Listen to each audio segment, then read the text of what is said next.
हरे कृष्णा। आज की कथा में आप सभी भक्तों का हार्दिक स्वागत है। भगवान श्री कृष्ण और श्रीमती राधा रानी की कृपा सदैव आप और आपके समस्त परिवार पर बनी रहे।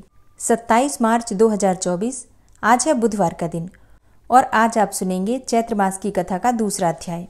और हाँ, चैत्र मास की नवरात्रि की वीडियो चैनल पर अपलोड हो चुकी है, ज़रूर देख लीजिए अगर आपने अब तक उसे नहीं देखा है तो। और अब भगवान श्री हरि विष्णु का ध्यान करके आज की पावन कथा का प्रारंभ करते हैं। नरोत्तम ने पूछा, हे नाथ, पतिव्रता स्त्री मेरे बीते हुए वृतांत को कैसे जानती है, उसका प्रभाव कैसा है, यह सब बताने की कृपा करें।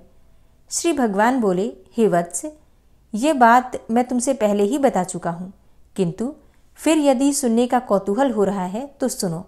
तुम्हारे मन में जो कुछ भी प्रश्न है सबका उत्तर दे रहा हूँ। जो स्त्री पतिव्रता होती है, पति को प्राणों के समान समझती है और सदा पति के हित साधन में ही संलग्न रहती है, वह देवताओं और ब्रह्मवादी मुनियों की भी पूज्य होती है। जो नारी एक ही पुरुष की सेवा स्वीकार करती है, दूसरे की ओर दृष्टि भी नहीं डालती, वह संसार में परम पूजनीय मानी जाती है। हे तात, प्राचीन काल की बात है, मध्य देश में एक अत्यंत शोभायमान नगरी थी। उसमें एक पतिव्रता ब्राह्मणी रहती थी। उसका नाम था शैब्या। उसका पति पूर्व जन्म के पाप से कोढ़ी हो गया था। उसके शरीर में अनेकों घाव हो गए थे जो बराबर बहते रहते थे, लेकिन शैब्या अपने ऐसे पति की सेवा में सदा संलग्न रहती थी। पति के मन में जो जो इच्छा होती थी उसे वह अपनी शक्ति के अनुसार अवश्य पूर्ण करती थी। प्रतिदिन देवता की भांति स्वामी की पूजा करती थी और दोष बुद्धि त्याग कर उसके प्रति विशेष स्नेह रखती थी। एक दिन उसके पति ने सड़क से जाती हुई एक परम सुंदरी वैश्या को देखा। उस पर दृष्टि पड़ते ही वह अत्यंत मोह के वशीभूत हो गया। उसकी चेतना पर कामदेव ने पूरा अधिकार कर लिया। वह दीर्घकाल तक लंबी सांसें खींचता रहा और अंत में बहुत उदास हो गया। उसका उच्छ्वास सुनकर पतिव्रता अपने घर से बाहर आई और अपने पति से पूछने लगी, हे नाथ, आप उदास क्यों हो गए? आपने लंबी सांस कैसे खींची? हे प्रभु, आपको जो प्रिय हो वह कार्य मुझे बताइए। वह करने योग्य हो या ना हो, मैं आपके प्रिय कार्य को अवश्य ही पूर्ण करूंगी। एकमात्र आप ही मेरे गुरु हैं और आप ही मेरे प्रियतम हैं। अब पत्नी के इस प्रकार पूछने पर उसके पति ने कहा, हे प्रिय, उस कार्य को न तो तुम पूर्ण कर सकती हो और न मैं ही कर सकता हूँ, अतः व्यर्थ बात करनी उचित नहीं है। पतिव्रता बोली, हे नाथ, मुझे विश्वास है मैं आपका मनोरथ जानकर उस कार्य को सिद्ध कर सकूंगी। आप मुझे आज्ञा तो दीजिए। जिस किसी उपाय से हो सके मुझे आपका कार्य सिद्ध करना है। यदि आपके दुष्कर कार्य को मैं यत्न करके पूर्ण कर सकूं तो इस लोक और परलोक में भी मेरा परम कल्याण होगा। तब कोढ़ी ने कहा कि हे साध्वी, अभी अभी इस मार्ग से एक परम सुंदरी वैश्या जा रही थी। उसका शरीर सब ओर से मनोरम था। उसे देखकर मेरा हृदय कामाग्नि से दग्ध हो रहा है। यदि तुम्हारी कृपा से मैं उस नवयौवना को प्राप्त कर सकूं तो मेरा जन्म सफल हो जाएगा। हे देवी, तुम उसे मिलाकर मेरा हित साधन करो। पति की कही हुई बात सुनकर पतिव्रता बोली, हे प्रभु, इस समय धैर्य रखिए, मैं यथाशक्ति आपका कार्य सिद्ध कर दूंगी। यह कहकर पतिव्रता ने मन ही मन कुछ विचार किया और रात्रि के अंतिम भाग में उषा काल में उठकर वह गोबर और झाड़ू लेकर तुरंत ही चल दी। जाते समय उसके मन में बड़ी प्रसन्नता थी। वैश्या के घर पहुंचकर उसने उसके आंगन और गली कूचे में झाड़ू लगाई तथा गोबर से लीप पोत कर लोगों की दृष्टि पड़ने के भय से वह शीघ्रतापूर्वक अपने घर लौट आई। इस प्रकार लगातार 3 दिनों तक पतिव्रता ने वैश्या के घर में झाड़ू देने और लीपने का काम किया। उधर वह वैश्या अपने दास दासियों से पूछने लगी कि आज आंगन की इतनी बढ़िया सफाई किसने की है। सेवकों ने परस्पर विचार करके वैश्या से कहा, हे भद्रे, घर की सफाई का यह काम हम लोगों ने तो नहीं किया है। यह सुनकर वैश्या को बड़ा विस्मय हुआ। उसने बहुत देर तक उसके विषय में विचार किया और रात्रि बीतने पर जो ही वह उठी तो उसकी दृष्टि उस पतिव्रता ब्राह्मणी पर पड़ी। वह पुनः टहल बजाने के लिए आई थी, अर्थात काम करने, साफ सफाई करने के लिए आई हुई थी। अब उस परम साध्वी पतिव्रता ब्राह्मणी को देखकर, हाय हाय, आप ये क्या करती हैं, क्षमा कीजिए, रहने दीजिए, यह कहती हुई वैश्या ने उसके पैर पकड़ लिए और पुनः कहा, हे पतिव्रते, आप मेरी आयु, शरीर, संपत्ति, यश तथा कीर्ति इन सब का विनाश करने के लिए ऐसी चेष्टा कर रही हैं। हे साध्वी, आप जो जो वस्तुएं मांगे उसे निश्चय दूंगी। यह बात मैं दृढ़ निश्चय के साथ कह रही हूँ। सुवर्ण, रत्न, मणि, वस्त्र तथा और भी जिस किसी वस्तु की आपके मन में अभिलाषा हो उसे मांगिए। तब पतिव्रता ने उस वैश्या से कहा, मुझे धन की आवश्यकता नहीं है, तुम्ही से कुछ काम है, यदि करो तो उसे बताऊं। उस कार्य की सिद्धि होने पर ही मेरे हृदय में संतोष होगा और तभी मैं यह समझूंगी कि तुमने इस समय मेरा सारा मनोरथ पूर्ण कर दिया। वैश्या बोली, हे पतिव्रते, आप जल्दी बताइए, मैं सच सच कहती हूँ आपका अभीष्ट कार्य अवश्य करूंगी। हे माता जी, आप तुरंत ही अपनी आवश्यकता बताएं और मेरी रक्षा करें। पतिव्रता ने लजाते लजाते वह कार्य जो उसके पति को श्रेष्ठ एवं प्रिय जान पड़ता था कह सुनाया। उसे सुनकर वैश्या एक क्षण तक अपने कर्तव्य और उसके पति की पीड़ा पर कुछ विचार करती रही। दुर्गंध युक्त कोढ़ी मनुष्य के साथ संसर्ग करने की बात सोचकर उसके मन में बड़ा दुख हुआ। वह पतिव्रता से इस प्रकार बोली, हे देवी, यदि आपके पति मेरे घर पर आए तो मैं एक दिन उनकी इच्छा अवश्य पूर्ण करूंगी। पतिव्रता ने कहा, सुंदरी, मैं आज ही रात में अपने पति को लेकर तुम्हारे घर आ जाऊंगी और जब वे अपनी अभीष्ट वस्तु का उपभोग करके संतुष्ट हो जाएंगे तब पुनः उनको अपने घर वापस ले जाऊंगी। वैश्या बोली, हे महाभागे, अब शीघ्र ही अपने घर को पधारो। तुम्हारे पति आज आधी रात के समय मेरे महल में आ जाएं। यह सुनकर वह पतिव्रता स्त्री अपने घर चली आई और वहां पहुंचकर उसने अपने पति से निवेदन किया, हे प्रभु, आपका कार्य सफल हो गया, आज ही रात में आपको उसके घर जाना है। कोढ़ी ब्राह्मण बोला, हे देवी, मैं कैसे उसके घर जाऊंगा, मुझसे तो चला भी नहीं जाता, फिर किस प्रकार यह कार्य सिद्ध होगा। पतिव्रता बोली, हे प्राणनाथ, मैं आपको अपनी पीठ पर बैठाकर उसके घर पहुंचाऊंगी और आपका मनोरथ सिद्ध हो जाने पर फिर उसी मार्ग से लौटा ले आऊंगी। ब्राह्मण ने कहा, हे कल्याणी, तुम्हारे करने से ही मेरा सब कार्य सिद्ध होगा। इस समय तुमने जो काम किया है वह दूसरी स्त्रियों के लिए अत्यंत दुष्कर है। श्री भगवान कहते हैं कि उस नगर में किसी धनी के घर से चोरों ने बहुत सा धन चुरा लिया। यह बात जब राजा के कानों में पड़ी तब उन्होंने रात में घूमने वाले समस्त गुप्तचरों को बुलाया और कुपित होकर कहा कि यदि तुम्हें जीवित रहने की इच्छा है तो आज चोर को पकड़कर मेरे हवाले करो। राजा की यह आज्ञा पाकर सभी गुप्तचर व्याकुल हो उठे और चोर को पकड़ने की इच्छा से चल दिए। उस नगर के पास ही एक घना जंगल था जहां एक वृक्ष के नीचे महातेजस्वी मुनिवर मांडव्य समाधि लगाए बैठे थे। वे योगियों में प्रधान महर्षि अग्नि के समान देदीप्यमान हो रहे थे। ब्रह्मा जी के समान तेजस्वी उन महामुनि को देखकर दुष्ट गुप्तचरों ने आपस में कहा, यही चोर है, यह धूर्त अद्भुत रूप बनाए इस जंगल में निवास करता है। यो कहकर उन पापियों ने मुनिश्रेष्ठ मांडव्य को बांध लिया, किंतु उन कठोर स्वभाव वाले मनुष्यों से न तो उन्होंने कुछ कहा और न ही उनकी ओर दृष्टिपात ही किया। जब गुप्तचर उन्हें बांधकर राजा के पास ले गए तो राजा ने कहा, आज मुझे चोर मिला है, तुम लोग इसे नगर के निकटवर्ती प्रवेश द्वार के मार्ग पर ले जाओ और चोर के लिए जो नियत दंड है वह इसे दो। उन्होंने मांडव्य मुनि को वहां ले जाकर मार्ग में गड़े हुए शूल पर रख दिया। वह शूल मुनि के गुदाद्वार से प्रविष्ट होकर मस्तक के पार हो गया। उनका सारा शरीर शूल से बिध गया। इसी बीच में आधी रात के घोर अंधकार में, जबकि आकाश में घटाएं घिरी हुई थी, वह पतिव्रता ब्राह्मणी अपने पति को पीठ पर बिठाकर वैश्या के घर जा रही थी। वह मुनि के निकट से होकर निकली, अतः उस कोढ़ी का शरीर मांडव्य मुनि के शरीर से छू गया। अब कोढ़ी के संसर्ग से उनकी समाधि भंग हो गई।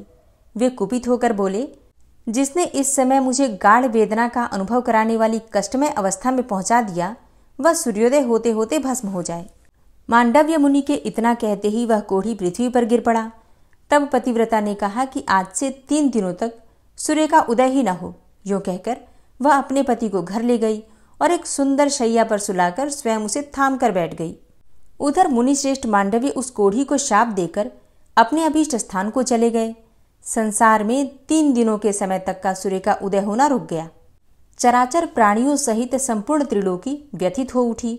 यह देखकर समस्त देवता इंद्र को आगे करके ब्रह्मा जी के पास गए और सूर्योदय न होने का समाचार निवेदन करते हुए बोले, हे भगवान, सूर्य के उदय न होने का क्या कारण है, यह हमारी समझ में नहीं आता। इस समय आप जो उचित हो करें। उनकी बात सुनकर ब्रह्मा जी ने पतिव्रता ब्राह्मणी और मांडव्य मुनि का सारा वृतांत कह सुनाया।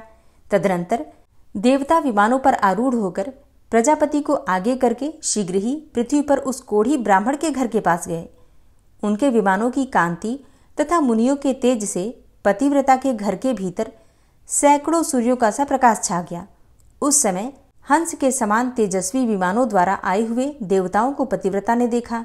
वह अपने पति के समीप लेटी हुई थी। ब्रह्मा जी ने उसे संबोधित करके कहा, माता, संपूर्ण देवताओं, ब्राह्मणों और गौ आदि प्राणियों की जिससे मृत्यु होने की संभावना है, ऐसा कार्य तुम्हें क्यों कर पसंद आया? सूर्योदय के विरुद्ध जो तुम्हारा क्रोध है उसे त्याग दो। पतिव्रता बोली, हे भगवान, एकमात्र पति ही मेरे गुरु हैं। ये मेरे लिए संपूर्ण लोकों से बढ़कर हैं। सूर्योदय होते ही मुनि के शाप से उनकी मृत्यु हो जाएगी। इसी हेतु से मैंने सूर्य को शाप दिया है।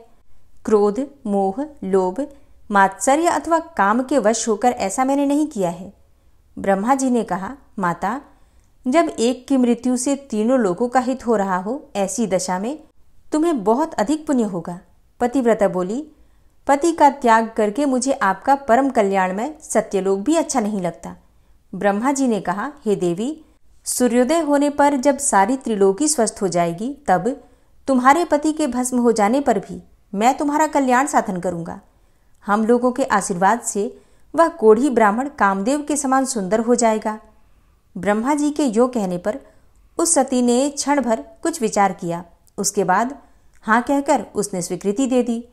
फिर तो तत्काल ही सूर्योदय हो गया और मुनि के शाप से पीड़ित ब्राह्मण राख का ढेर हो गया। फिर उस राख से कामदेव के समान सुंदर रूप धारण किए हुए वह ब्राह्मण प्रकट हुआ। यह देखकर समस्त पुरवासी बड़े विस्मय में पड़े। देवता प्रसन्न हो गए। सब लोगों का चित्त पूर्ण रूप से स्वस्थ हो गया।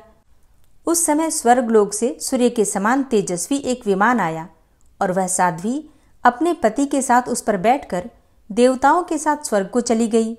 शुभा भी ऐसी ही पतिव्रता है, इसलिए वह मेरे समान है। उस सतीत्व के प्रभाव से ही वह भूत, भविष्य और वर्तमान तीनों कालों की बातें जानती है।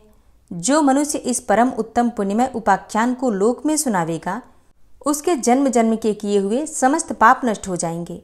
ब्राह्मण ने पूछा, हे भगवान, मांडव्य मुनि के शरीर में शूल का आघात कैसे लगा तथा पतिव्रता स्त्री के पति को कोढ़ का रोग क्यों हुआ?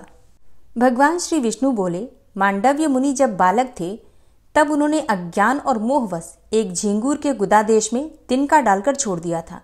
यद्यपि उन्हें उस समय धर्म का ज्ञान नहीं था, तथापि उस दोष के कारण उन्हें एक दिन और रात वैसा कष्ट भोगना पड़ा। किंतु मांडव्य मुनि ने समाधिस्थ होने के कारण शूलपात जनित वेदना का पूरी तरह अनुभव नहीं किया।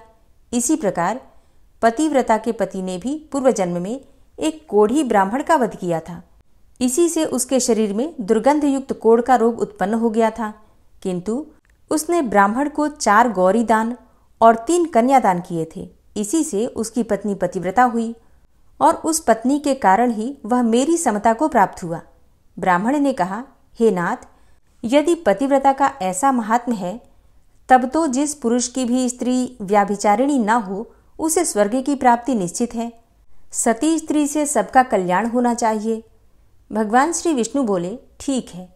संसार में कुछ स्त्रियां ऐसी कुलटा होती हैं जो सर्वस्व अर्पण करने वाले पुरुष के प्रतिकूल आचरण करती हैं। उनमें जो सर्वथा अरक्षणीय हो, जिसकी दुराचार से रक्षा करना असंभव हो, ऐसी स्त्री को तो मन से भी स्वीकार नहीं करना चाहिए। जो नारी काम के वशीभूत हो जाती है, वह निर्धन, कुरूप, गुणहीन तथा नीच कुल के नौकर पुरुष को भी स्वीकार कर लेती है और मृत्यु तक से संबंध जोड़ने में उसे हिचक नहीं होती। वह गुणवान, कुलीन, अत्यंत धनी, सुंदर और रति कार्य में कुशल पति का भी परित्याग करके नीच पुरुष का सेवन करती है। हे विप्रवर, इस विषय में उमा नारद संवाद ही दृष्टांत है, क्योंकि नारद जी स्त्रियों की बहुत सी चेष्टाएं जानते हैं। नारद मुनि स्वभाव से ही संसार की प्रत्येक बात को जानने की इच्छा रखते हैं। एक बार वे अपने मन में कुछ सोच विचार कर पर्वतों में उत्तम कैलाशगिरी पर गए। वहां उन महात्मा मुनि ने पार्वती जी को प्रणाम करके पूछा, हे देवी, मैं कामिनियों की कुचेष्टाएं जानना चाहता हूँ। मैं इस विषय में बिल्कुल अनजान हूँ और विनीत भाव से प्रश्न कर रहा हूँ, अतः आप मुझे यह बात बताइए। पार्वती देवी ने कहा, हे नारद, युवती स्त्रियों का चित्त सदा पुरुषों में ही लगा रहता है, इसमें तनिक भी संदेह नहीं है। नारी घी से भरे हुए घड़े के समान है और पुरुष दहकते हुए अंगारे के समान। इसलिए घी और अग्नि को एक स्थान पर नहीं रखना चाहिए। जैसे मतवाले हाथी को महावत अंकुश और मुगदर की सहायता से अपने वश में करता है, उसी प्रकार स्त्रियों का रक्षक उन्हें दंड के बल से ही काबू में रख सकता है। बचपन में पिता, जवानी में पति और बुढ़ापे में पुत्र नारी की रक्षा करता है। उसे कभी भी स्वतंत्रता नहीं देनी चाहिए। सुंदरी स्त्री को यदि उसकी इच्छा के अनुसार स्वतंत्र छोड़ दिया जाए तो परपुरुष की प्रार्थना से अधीर होकर वह उसके आदेशों के अनुसार व्याभिचार में प्रवृत्त हो जाती है। जैसे तैयार की हुई रसोई पर दृष्टि न रखने से उस पर कौवे और कुत्ते अधिकार जमा लेते हैं, उसी प्रकार युवती नारी स्वच्छंद होने पर व्याभिचारिणी हो जाती है। फिर उस कुलटा के संसर्ग से सारा कुल दूषित हो जाता है। पराये बीज से उत्पन्न होने वाला मनुष्य वर्णशंकर है। सदाचारिणी स्त्री पितृकुल और पतिकुल दोनों का सम्मान बढ़ाती हुई उन्हें कायम रखती है। साध्वी नारी अपने कुल का उद्धार करती और दुराचारिणी उसे नरक में गिराती है। कहते हैं कि संसार में स्त्री के ही अधीन स्वर्ग, कुल, कलंक, यश अपयश, पुत्र पुत्री और मित्र आदि की स्थिति है। इसलिए विद्वान पुरुष संतान की इच्छा से विवाह करे। जो पापी पुरुष मोहवश किसी साध्वी स्त्री को दूषित करके छोड़ देता है, वह उस स्त्री की हत्या का पाप भोगता हुआ नरक में गिरता है। जो पराई स्त्री के साथ बलात्कार करता अथवा उसे धन का लालच देकर फंसाता है, वह इस संसार में स्त्री का हत्यारा कहलाता है और मरने के पश्चात घोर नरक में पड़ता है। पराई स्त्री का अपहरण करके मनुष्य चांडाल कुल में जन्म लेता है। इसी प्रकार पति के साथ वंचना करने वाली व्याभिचारिणी स्त्री चिरकाल तक नरक भोगकर कौवे की योनि में जन्म लेती है और उच्छिष्ट एवं दुर्गंधयुक्त पदार्थ खा खाकर जीवन बिताती है। तदनंतर मनुष्य योनि में जन्म लेकर विधवा होती है।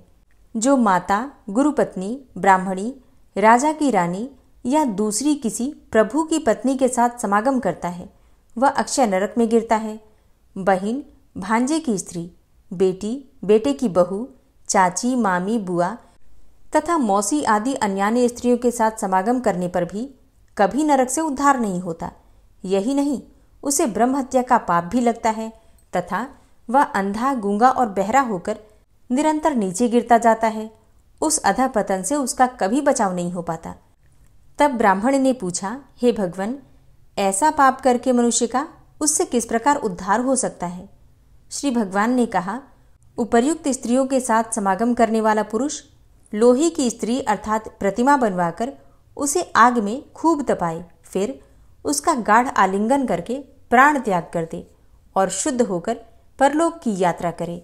जो मनुष्य गृहस्थाश्रम का परित्याग करके मुझ में मन लगाता है और प्रतिदिन मेरे गोविंद नाम का स्मरण करता है, उसके सभी पापों का नाश हो जाता है। उसके द्वारा की हुई हजारों ब्रह्म हत्याएं, 100 बार किया हुआ गुरुपत्नी समागम, 1,00,000 बार किया हुआ पैष्ठी मदिरा का सेवन, सुवर्ण की चोरी, पापियों के साथ चिरकाल तक संसर्ग रखना, ये तथा और भी जितने भी बड़े बड़े पाप एवं पातक हैं, वे सब मेरा नाम लेने से तत्काल नष्ट हो जाते हैं। ठीक उसी तरह जैसे कि अग्नि के पास पहुंचने पर रुई के ढेर जल जाते हैं। अतः मनुष्य को उचित है कि वह मेरे गोविंद नाम का स्मरण करके पवित्र हो जाए, परंतु जो नाम के भरोसे पाप करता है, नाम उसकी रक्षा कभी नहीं करता, अथवा जो प्रतिदिन मुझ गोविंद का कीर्तन और पूजन करते हुए गृहस्थाश्रम में निवास करता है, वह पाप से तर जाता है। हे तात, गंगा के रमणीय तट पर चंद्रग्रहण की मंगलमयी बेला में करोड़ों गोदान करने से जो फल प्राप्त होता है मनुष्य को, उससे हजारों गुना अधिक फल गोविंद का कीर्तन करने मात्र से प्राप्त हो जाता है। कीर्तन करने वाला मनुष्य मेरे वैकुंठ धाम में सदा निवास करता है। पुराण में मेरी कथा सुनने से मानव मेरी समानता प्राप्त करता है। जो पुराण की कथा सुनाता है उसे मेरा सायुज्य प्राप्त होता है। अतः प्रतिदिन पुराण का श्रवण करना चाहिए। पुराण धर्मों का संग्रह है। हे विप्रवर, अब मैं सती स्त्रियों में जो अत्यंत उत्कृष्ट गुण होते हैं उनका वर्णन करता हूँ। हरे कृष्णा। आज की कथा का यहीं पर समापन करती हूँ और भगवान ने सती स्त्रियों के कौन से लक्षण बताए ये आप कल की कथा में सुनेंगे। उम्मीद करती हूँ आज की कथा आपको ज़रूर पसंद आई होगी और कल भी आप कथा ज़रूर सुनेंगे। तो अगर कथा पसंद आई हो तो वीडियो को लाइक किए बिना तो बिल्कुल नहीं जाना है और कमेंट बॉक्स में राधे राधे ज़रूर लिखना है और अगर संभव हो तो वीडियो को अपने फैमिली फ्रेंड्स में शेयर भी कीजिए। और अब आप सुनेंगे श्री नारायण कवच, जिसके सुनने मात्र से भगवान श्री हरि विष्णु की असीम कृपा आपको प्राप्त होगी। श्री नारायण कवच। भगवान श्री हरि गरुड़ जी की पीठ पर अपने चरण कमल रखे हुए हैं। अणिमा आदि 8 सिद्धियां उनकी सेवा कर रही हैं और 8 हाथों में शंख, चक्र, ढाल, तलवार, गदा, बाण, धनुष और पाश अर्थात फंदा धारण किए हुए हैं। वे ही ओंकार स्वरूप प्रभु सब प्रकार से सब ओर से मेरी रक्षा करें। मत्स्य मूर्ति भगवान जल के भीतर जल तंतुओं से और वरुण के पास से मेरी रक्षा करें। माया से ब्रह्मचारी रूप धारण करने वाले वामन भगवान स्थल पर और विश्वरूप श्री त्रिविक्रम भगवान आकाश में मेरी रक्षा करें। जिनके घोर अट्टहास करने पर सब दिशाएं गूंज उठी थी और दैत्य पत्नियों के गर्भ गिर गए थे, वे दैत्ययुत पतियों के शत्रु भगवान नृसिंह किले, जंगल, रणभूमि आदि विकट स्थानों में मेरी रक्षा करें। अपनी दाढ़ों पर पृथ्वी को उठा लेने वाले यज्ञ मूर्ति वाराह भगवान मार्ग में, परशुराम जी पर्वतों के शिखरों पर और लक्ष्मण जी के सहित भरत के बड़े भाई भगवान रामचंद्र प्रवास के समय मेरी रक्षा करें। भगवान नारायण मारण, मोहन आदि भयंकर अभिचारों और सब प्रकार के प्रमादों से मेरी रक्षा करें।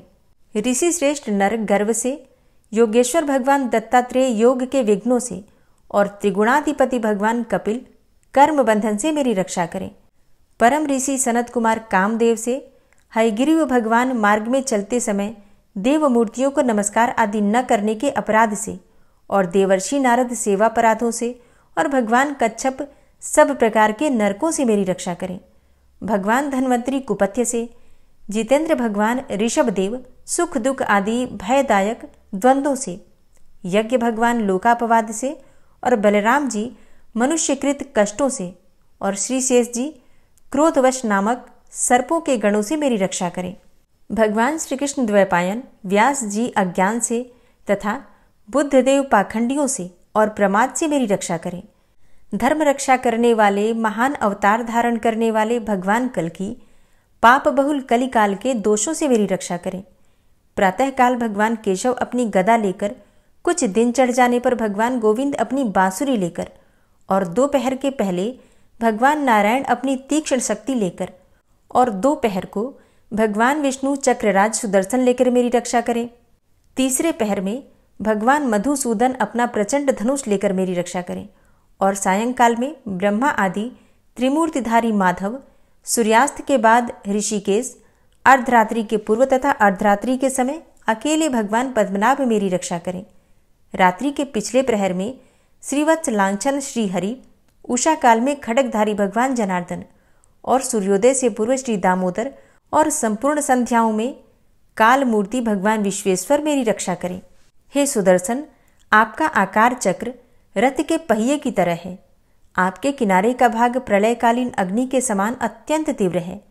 आप भगवान की प्रेरणा से सबोर घूमते रहते हैं। जैसे आग वायु की सहायता से सूखे घास फूस जला डालती है, वैसे ही आप हमारी शत्रु सेना को शीघ्र से जला दीजिए। हे कौमुद की गदा, आपसे छूटने वाली चिंगारियों का स्पर्श वज्र के समान असह्य है। आप भगवान अजित की प्रिया हैं और मैं उनका सेवक हूँ, इसलिए आप कुष्मांड, विनायक, यक्ष, राक्षस, भूत और प्रेत आदि ग्रहों को अभी कुचल डालिए तथा मेरे शत्रुओं को चूर चूर कर दीजिए। हे शंखश्रेष्ठ, आप भगवान श्री कृष्ण के फूंकने से भयंकर शब्द करके मेरे शत्रुओं का दिल दहला दीजिए एवं यातुधान, प्रमथ, प्रेत, मातृका, पिशाच तथा ब्रह्म राक्षस आदि भयावने प्राणियों को यहाँ से तुरंत भगा दीजिए। भगवान की श्रेष्ठ तलवार, आपकी धार बहुत तीक्ष्ण है। आप भगवान की प्रेरणा से मेरे शत्रुओं को छिन्न भिन्न कर दीजिए। भगवान की प्यारी ढाल, आप में सैकड़ों चंद्राकार मंडल है। आप पाप दृष्टि, पापात्मा शत्रुओं की आंखें बंद कर दीजिए और उन्हें सदा के लिए अंधा बना दीजिए। सूर्य आदि ग्रह, धूमकेतु, पुच्छल तारे आदि केतु, दुष्ट मनुष्य, सर्प आदि रेंगने वाले जंतु, दाढ़ों वाले हिंसक पशु, भूत प्रेत आदि तथा पापी प्राणियों से हमें जो भय हो और जो हमारे मंगल के विरोधी हो, वे सभी भगवान के नाम, रूप तथा आयुधों का कीर्तन करने से तत्काल नष्ट हो जाएं। बृहद, रथंतर आदि सामवेदीय स्तोत्रों से जिनकी स्तुति की जाती है, वे वेद मूर्ति भगवान गरुड़ और विश्वक्सेन जी अपने नामोच्चारण के प्रभाव से हमें सब प्रकार की विपत्तियों से बचाएं। श्रीहरि के नाम, रूप, वाहन, आयुध तथा श्रेष्ठ पार्षद हमारी बुद्धि, इंद्रिय, मन और प्राणों को सब प्रकार की आपत्तियों से बचाएं। जितना भी कार्य अथवा कारण रूप जगत है वह वास्तव में भगवान ही है। इस सत्य के प्रभाव से हमारे सारे उपद्रव नष्ट हो जाएं। जो लोग ब्रह्म और आत्मा की एकता का अनुभव कर चुके हैं, उनकी दृष्टि में भगवान का स्वरूप समस्त विकल्पों से रहित है, भेदों से रहित है। फिर भी वे अपनी माया शक्ति के द्वारा भूषण, आयुध और रूप नामक शक्तियों को धारण करते हैं। यह बात निश्चित रूप से सत्य है। इस कारण सर्वज्ञ, सर्वव्यापक भगवान श्री हरि सदा सर्वत्र सब स्वरूपों से हमारी रक्षा करें। जो अपने भयंकर अट्टहास से सब लोगों के भय को भगा देते हैं और अपने तेज से सबका तेज ग्रस लेते हैं, वे भगवान नृसिंह दिशा विदिशा में, नीचे ऊपर, बाहर भीतर सब ओर से हमारी रक्षा करें। हे देवराज इंद्र, मैंने तुम्हें यह नारायण कवच सुना दिया है। इस कवच से तुम अपने को सुरक्षित कर लो, बस फिर तुम अनायास ही सब दैत्य युद्धपतियों को जीत कर लोगे। इस नारायण कवच को धारण करने वाला पुरुष जिसको भी अपने नेत्रों से देख लेता है अथवा पैर से छू देता है, तत्काल समस्त भयों से वो मुक्त हो जाता है। जो इस वैष्णवी विद्या को धारण कर लेता है, उसे राजा, डाकू, प्रेत, पिशाच आदि और बाघ आदि हिंसक जीवों से कभी किसी प्रकार का भय नहीं होता।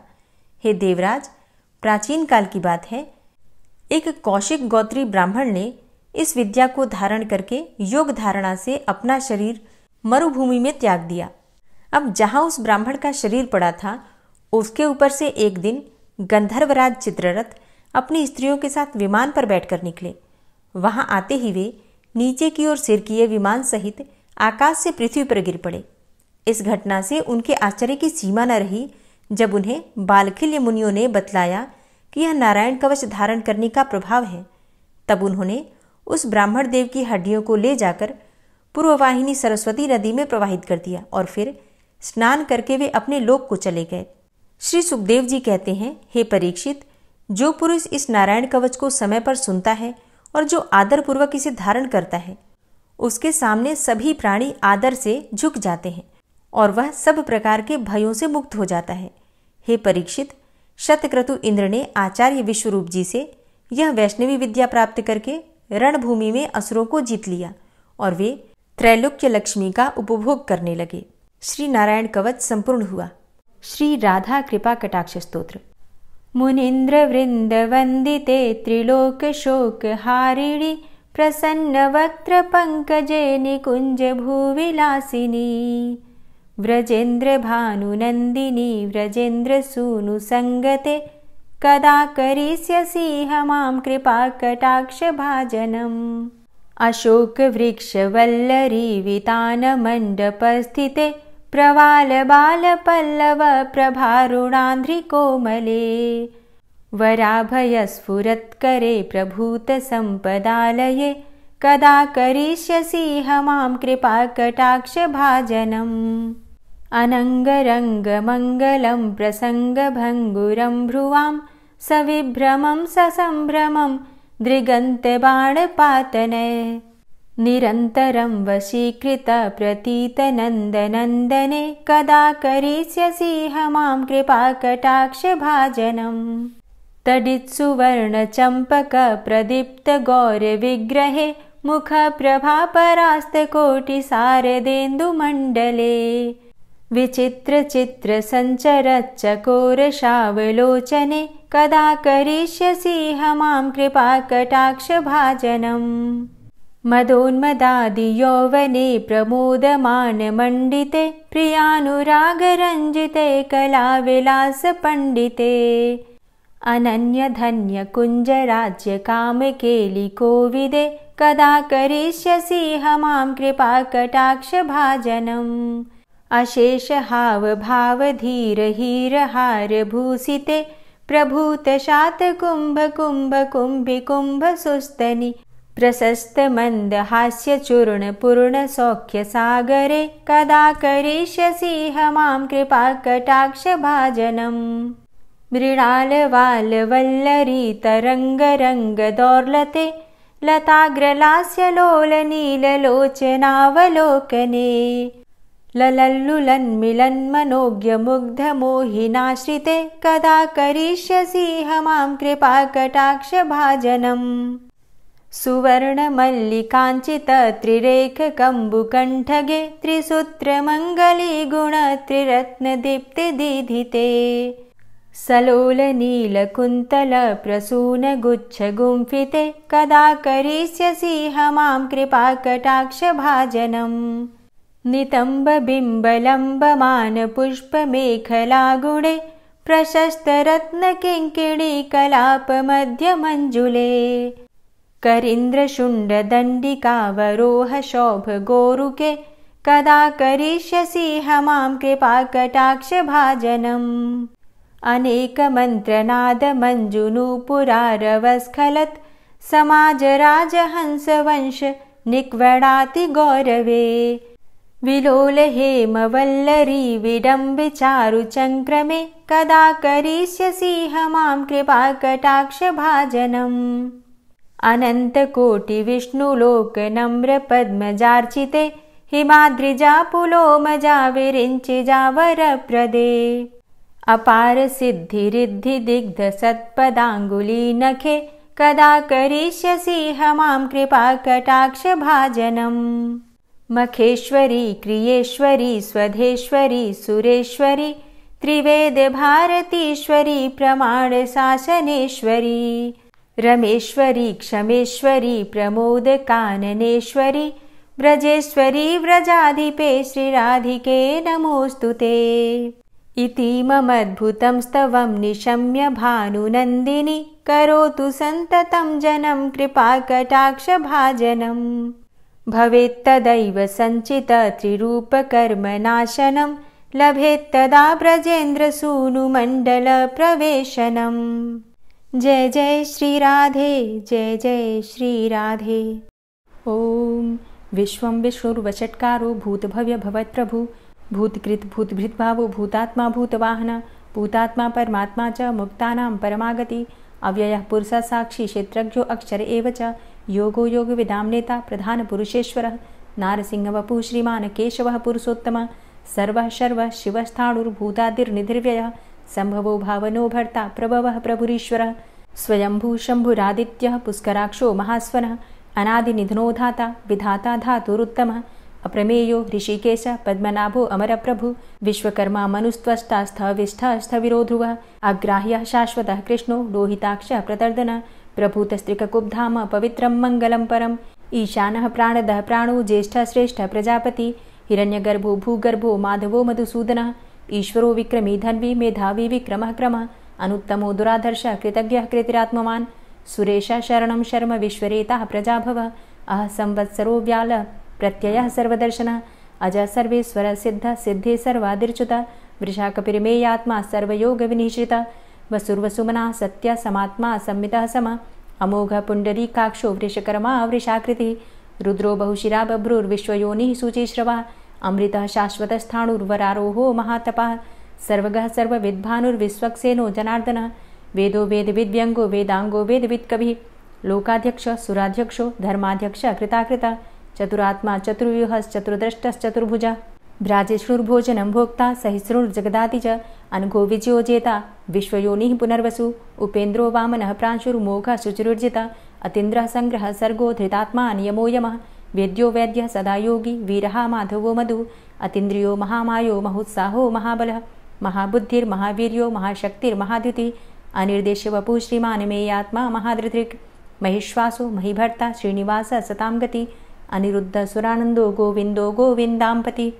मरीचिर्दमनो हंस सुपर्णो भुजगोत्तम हिरण्यनाभ सुतपा पद्मनाभ प्रजापति अमृत्यु सर्वदिक्सिंह संधाता संधिमान स्थिर अजो दूर्मर्षण शास्ता विश्रुतात्मा सुरारिहा गुरुर्गुर्तमो धाम सत्य सत्य पराक्रम निमिषो अनिमिषो श्रग्वी वाचस्पतिरुदारधि अग्रणिर्ग्रामणी श्रीमान् न्यायो नेता समीरण सहस्रमूर्धा विश्वात्मा सहस्राक्ष सहस्रपात आवर्तनो निवृत्तात्मा संवृता संप्रमर्दन अह संवर्तको वह निर्निलोधरणीधर सुप्रसादः प्रसन्नात्मा विश्वदृग् विशुभुग् विभु सत्कर्ता सत्कृतः साधु जहर्नुर्नारायणो नरः असंख्येयो अप्रमेयात्मा विशिष्ट शिष्टकृच्छुवि सिद्धार्थ सिद्धसंकल्प सिद्धिदः सिद्धिसाधनः वृषाहि वृषभो विष्णुर्विष्पर्वा वृषोदरः वर्धनो वर्धमानश्च विविक्तः श्रुतिसागरः सुभुजो दूर्धरो वाग्मी महेन्द्रो वसुदो वसु नैकरूपो बृहद्रूप शिपिविष्टः प्रकाशनः ओजस्तेजो द्युतिधर प्रकाशात्मा प्रतापनः रिद्धस्पष्टाक्षरो मन्त्रश्चन्द्रांशुर्भास्करदुतिः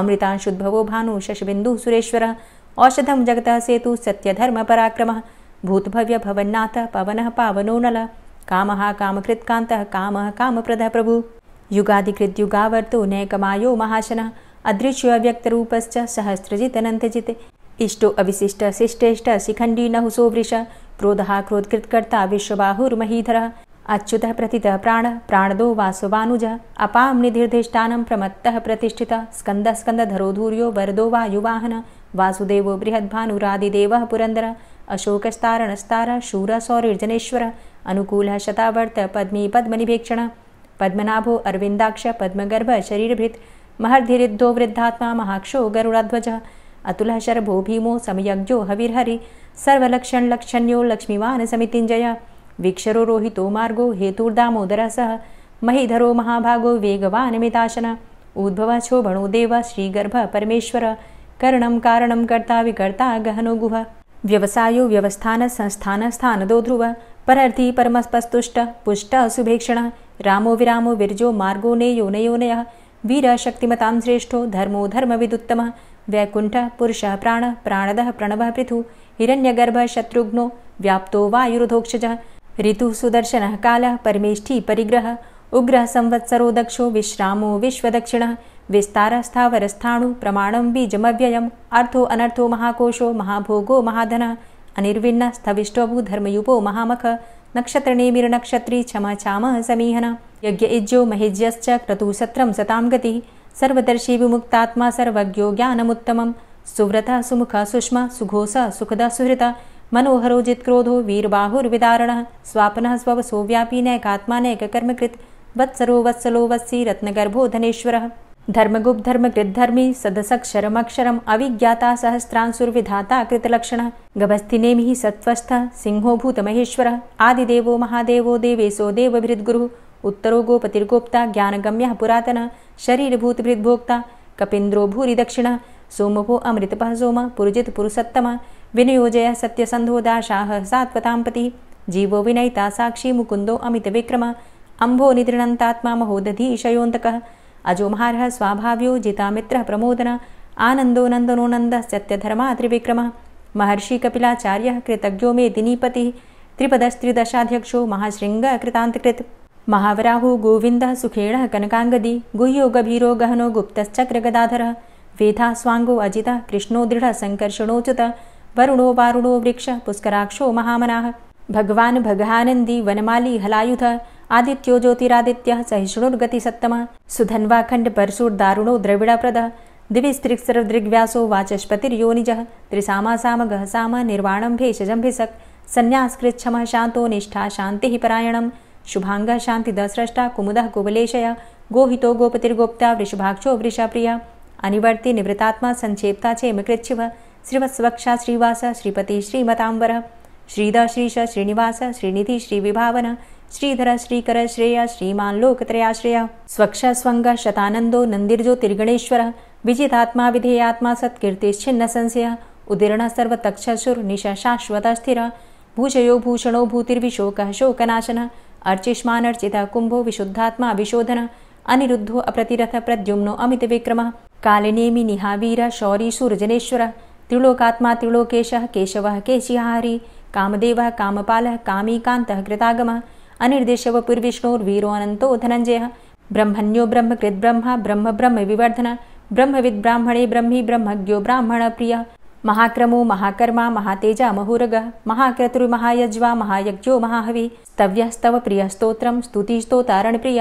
पूर्णः पुरैता पुण्य पुण्यकीर्तिर्नामयः मनोजवस्तीर्थकरो वसुरेता वसुप्रद वसुप्रदो वासुदेव वसुर्वसुमनाहवि सद्गतिः सत्कीर्तिः सत्ता सद्भूतिः सत्परायणः शूरसेनो यदुश्रेष्ठः सन्निवासः सुयामुनः भूतावासो वासुदेवः सर्वासु निलयोऽनलः दर्पः दर्पदो दृप्तो दूर्धरोऽथा पराजितः विश्वमूर्तिर्महामूर्तिर्दीप्तमूर्तिर्मूर्तिमान् अनेकमूर्तिरव्यक्तः शतमूर्तिः शताननः एको नैकः सवकः किं यत्तत्पदमनुत्तमं लोकबन्धुर्लोकनाथो माधवो भक्तवत्सलः सुवर्णवर्णो हेमाङ्गो वराङ्गश्चन्दनाङ्गदी वीरः विषमः शून्यो घृताशीरचलश्चलः अमानीमानदो मान्यो लोकस्वामी त्रिलोकदृक् सुमेधा मेधजो धन्यः सत्यमेधा धराधरः तेजोवृषः द्वितिधरः सर्वशस्त्रभृताम्बरः प्रग्रहो निग्रहो व्यग्रो नैकशृङ्गो गदाग्रजः चतुर्मूर्तिश्चतुर्बाहुश्चतुर्व्यूहश्चतुर्गति चतुरात्मा चतुर्भावश्चतुर्वेदविदेकपात् समावर्तो अनुवृतात्मा दुर्जयो दुरतिक्रम दुर्लभो दुर्गमो दुर्गो दुरावासो दुरारिहा शुभांगो लोकसारंगः सुतन्तुस्तन्तुवर्धन इन्द्रकर्मा महाकर्मा कृतकर्मा कृतागमः उद्भवः सुन्दरः सुन्दो रत्ननाभः सुलोचनः अर्को वाजसनः शृङ्गी जयन्तः सर्वविजयी सुवर्णबिन्दुरक्षोभ्य सर्वभागीश्वरेश्वरः महाह्रदो महागर्तो महाभूतो महानिधि कुमुदः कुन्दरः कुन्दः पर्जन्यः पावनो नीलः अमृताशो अमृतवपुः सर्वज्ञः सर्वतोमुखः सुलभः सुव्रतः सिद्धः शत्रुजित् शत्रुतापनः न्यग्रोधो दुम्बरो अस्वस्थश्चाणुरान्ध्रनिषूदनः सहस्रार्चिः सप्तजिह्वः सप्तैधा सप्तवाहनः अमूर्तिरणघो अचिन्त्यो भयकृद्भयनाशनः अणुर्बृहत्कृशस्थूलो गुणभृन्निर्गुणो महान् अधृतः स्वधृतः स्वास्य प्राग्वंशो वंशवर्धनः भारभृति कथितो योगी योगी स सर्वकामद आश्रम श्रमण छाम सुपर्णो वायुवाहन धनुर्धरोर्धनुर्वेदो दण्डोदमयितादम अपराजितः सर्वसहो नियन्ता नियमो यमः सत्त्ववान् सात्विकः सत्य सत्यधर्मपरायण अभिप्रायः प्रियार्होर्ह प्रियकृत्प्रीतिवर्धनः विहाय सगतिर्ज्योति सुरुचिर्हुद्भुग्विभु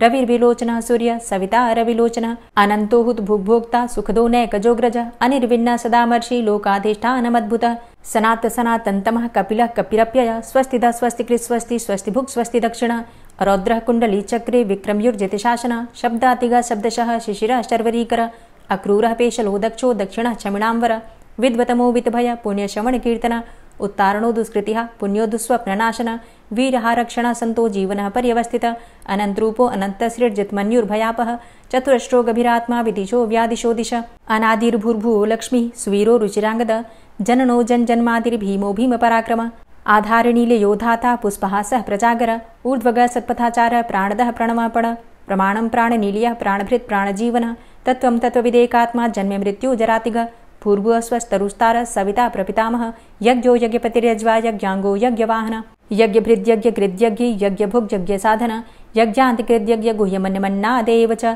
आत्मयोनिः स्वयं जातो वैखानः सामगायन देवकी नन्दन स्रष्टा क्षितिसः पापनाशन शङ्खभृन्नन्द कीचक्री शारङ्गधन्वा गदाधरः रथाङ्गपाणिरक्षोभ्य सर्वप्रहरणायुध ओम नमः इति। और अब आप सुनेंगे श्री तुलसी चालीसा। श्री तुलसी महारानी करु विनय सिरनाय, जो मम हो संकट विकट दीजे मात नशाय। नमो नमो तुलसी महारानी, महिमा अमित न जाए बखानी। दियो विष्णु तुमको सन्माना, जग में छायो सुयस महाना। विष्णु प्रिया जय जयति भवानी, तिहु लोक की हो सुख खानी। भगवत पूजा करे जो कोई, बिना तुम्हारे सफल न होई। जिन घर तव नहीं होय निवासा, उस घर कर ही विष्णु नहीं बासा। करे सदा जो तव नित सुमिरन, तेहि के काज होय सब पूरन।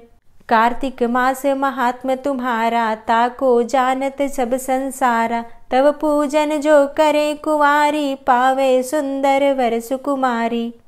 करे जो पूजा नित प्रति नारी, सुख संपत्ति से होय सुखारी। वृद्धा नारी करे जो पूजन, मिले भक्ति होवे पुलकित मन।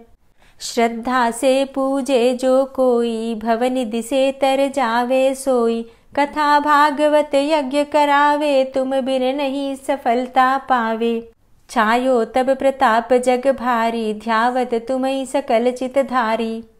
तुम्ही मात यंत्रन तंत्रन में, सकल काज सिद्धि होवे क्षण में।